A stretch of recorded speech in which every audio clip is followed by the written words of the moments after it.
America అధ్యక్షుడిగా బాధ్యతలు చేపట్టగానే కీలక ఎగ్జిక్యూటివ్ ఆర్డర్లతో పాలసీలను షేక్ చేశారు డొనాల్డ్ ట్రంప్. జన్మతః పౌరసత్వ హక్కును ముగింపు పలికారు. వలస వచ్చిన వారికి అమెరికా గడ్డపై పిల్లలు పుడితే ఆ చిన్నారులకు సహజంగానే పౌరసత్వాన్ని అందించే చట్టాన్ని ఒక్క సంతకంతో రద్దు చేశారు. అమెరికా రాజ్యాంగంలో 14వ సవరణ ప్రకారం పిల్లలకు ఈ హక్కు సంక్రమించాల్సి ఉంటుంది. తాజాగా దీనిపై ట్రంప్ ఎగ్జిక్యూటివ్ ఆర్డర్ జారీ చేశారు. అక్రమ వలసదారులకు అమెరికాలో పుట్టే పిల్లలకు లభించే జన్మతః పౌరసత్వాన్ని తమ ఫెడరల్ ప్రభుత్వం గుర్తించిందని స్పష్టం చేశారు. అమెరికాలో అంతర్యుద్ధం తర్వాత 1868లో చేసిన 14వ రాజ్యాంగ సవరణ శరణార్థుల పిల్లలకు జన్మతః పౌరసత్వాన్ని అందిస్తోంది. దాదాపు శతాబ్ద కాలంగా ఈ విధానం అమల్లో ఉంది. అక్రమ చొరబాటుదారులకు పుట్టిన పిల్లలతో పాటు టూరిస్ట్ లేదా స్టూడెంట్ వర్క్ వీసాలపై వచ్చిన వారికి పుట్టిన పిల్లలకు ఈ నిబంధన వర్తిస్తుంది. ఇప్పుడు ఈ పాలసీకి చెక్ పెట్టారు డొనాల్డ్ ట్రంప్. ఈ ఎగ్జిక్యూటివ్ ఆర్డర్ వచ్చే నెల 19 నుంచి అమల్లోకి వస్తుంది.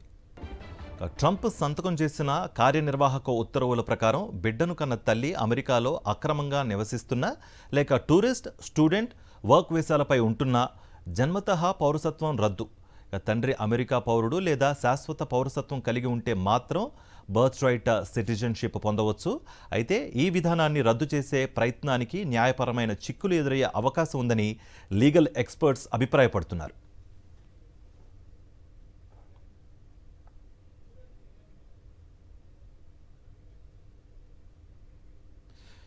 ఆడ లేదా మగ ఇకపై అమెరికాలో ఈ 2 జెండర్లకు మాత్రమే గుర్తింపని స్పష్టం చేశారు నూతన అధ్యక్షుడు Donald Trump.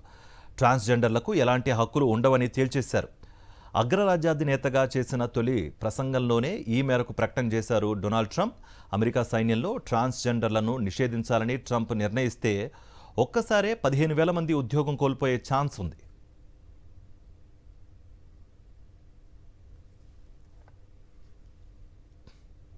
This week, I will also end the government policy of trying to socially engineer race and gender into every aspect of public and private life.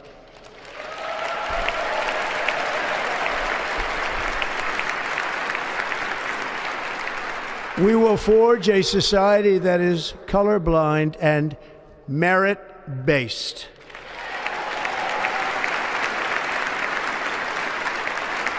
As of today, it will henceforth be the official policy of the United States government that there are only 2 genders, male and female.